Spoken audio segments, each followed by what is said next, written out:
From the Weather NorCal Command Center, this is your Evening Update. American Door Company has been family-owned and operated for over 29 years, supplying Northern California with quality garage doors, garage door openers, and installed with the best service you'd expect from a locally owned company. We serve all of Northern California from Willows all the way to the Oregon state line. Give us a call today.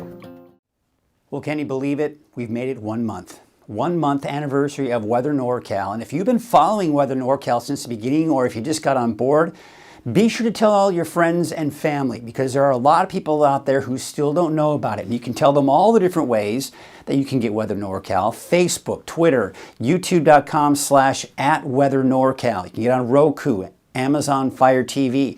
Still in the works. I've been talking about this for quite a while, and just Apple TV is just dragging their feet on this one. But it will eventually be to Apple TV. You can get an app. There's a Weather NorCal app for your Apple device or your Android device. So check it on out. Check Weather NorCal from your App Store or from the Google Play Store. Weather NorCal is what you type in, and you can download the app. It's a great resource. A lot of people have been giving it some great reviews, so be sure to check it out.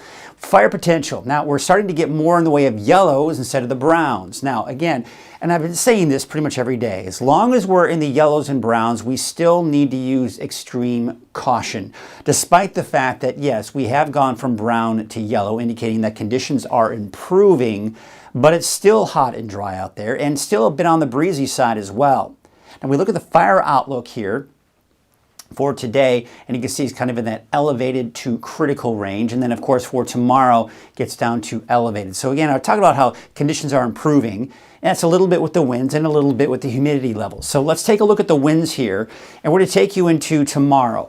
Now, as we take you through the day tomorrow, what you'll notice is the winds will pick up again, especially off where we do have the higher fire danger, and typically where the winds tend to be strongest this time of the year, and that's in the eastern mountains. But still a little breezy in some spots here for the valley. Then the winds die down for Friday morning. They pick back up again for Friday afternoon, mainly off to the east in the eastern mountains. But now we're kind of getting in the lower 20-mile-an-hour range, because these are forecast wind gusts. So typically, when you're talking gusts, then you're talking the sustained winds are going to be a little bit weaker than that. But overall, a little gusty at times. And we look at the overall relative humidity, we get that recovery overnight, a lot of the greens indicating the higher humidity. Then we go into tomorrow afternoon, looking at those teens in there, even for the valley.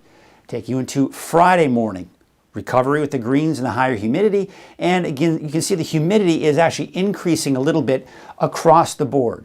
Still very dry. We're in the teens. You can see about 12% for Redding and 17% for Chico. And the smoke, well, the smoke is actually getting a little bit better as well, not to mention mainly just the haze. A lot of us really haven't been smelling a lot of smoke out there. So there's Thursday morning. And you can see some of the haze that we could see in the morning.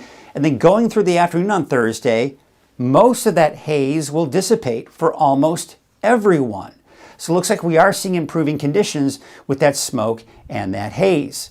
Let's go and take a look at the Redding camera here, and there you can see we do have those sunny skies out there. Not much in the way of haze, just turning out to be a gorgeous sunny day. Temperature is still on the warm side, but that's normal for this time of the year, right? Temperature is well above normal. Right around normal for this time of the year. In fact, temperatures will be below normal for most of us through the rest of this week and this weekend. In fact, many of us in the valley will struggle to even reach the triple digits, believe it or not, and no big heat waves really as far as the eye can see.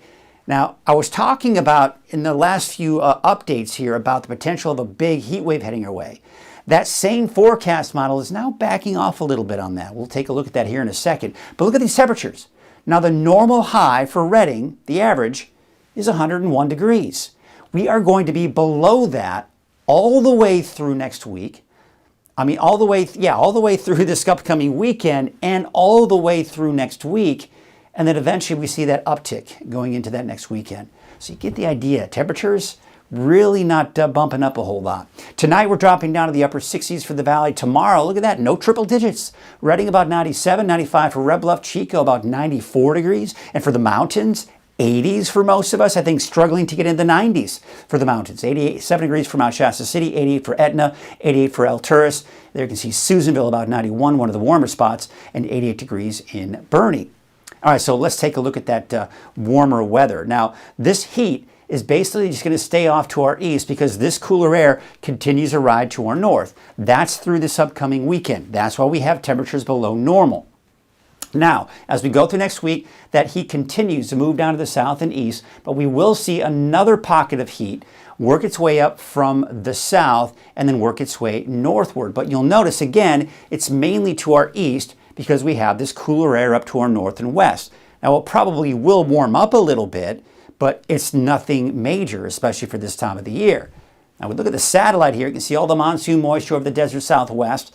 You've got a storm system here, another one back to behind that. That's all staying to our north. But again, it's these storm systems which are helping to keep that heat out of our area, at least the main heat.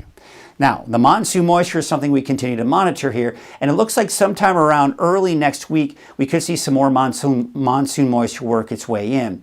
I'm expecting it to be more in the way of those mid and high level moisture moving in, which means chances for thunderstorms are pretty darn slim. And the main impact as we do go into early next week will be, it's going to feel a bit more humid, and there'll probably be a few more clouds out there. Now, you'll notice as we go into next Wednesday, so a week from today, there are some thunderstorms kind of working their way around the Sierra and maybe a few getting close to the eastern mountains. A pattern worth watching, but as of right now, not looking very promising for much in the way of thunderstorms in the mountains, and maybe a few more clouds coming in from the south and west into that next weekend. But as I mentioned, thunderstorms, if we can keep those out of the forecast, then we have at least a little less of a concern for fire starts. All right, so there you can see temperatures mid to upper 60s tonight for the valley, 40s and 50s for the higher elevations, and for tomorrow, look at that. I don't see one reading in there that has 3 digits in there. They're all double digits. This is great, right? 97 degrees for Redding, 95 for Red Bluff, 94 for Chico and Oroville. And how about mainly the 80s for the higher elevations? 88 for Alturas, 91 for Wairika, and 87 for Mount Shasta City. Let's take a look at your 7-day forecast, and there's Mount Shasta, mainly in fact, you'll notice no 90s in there. It's all mid to upper 80s all the way through the rest of this week and even into next week. Alturas, maybe up to the low 90s by next Tuesday and Wednesday. And how about Susanville? Probably somewhere in the upper 80s to low 90s. Now we look at your 7-day forecast for Redding, Red Bluff, and Chico. There are some triple digits in there, but not a lot. I mean, really the only day that I've got in the forecast is Monday for both Red Bluff and for Redding. You'll notice I've got about 99 for Tuesday. Yeah, we could touch 100 degrees, but you get the idea.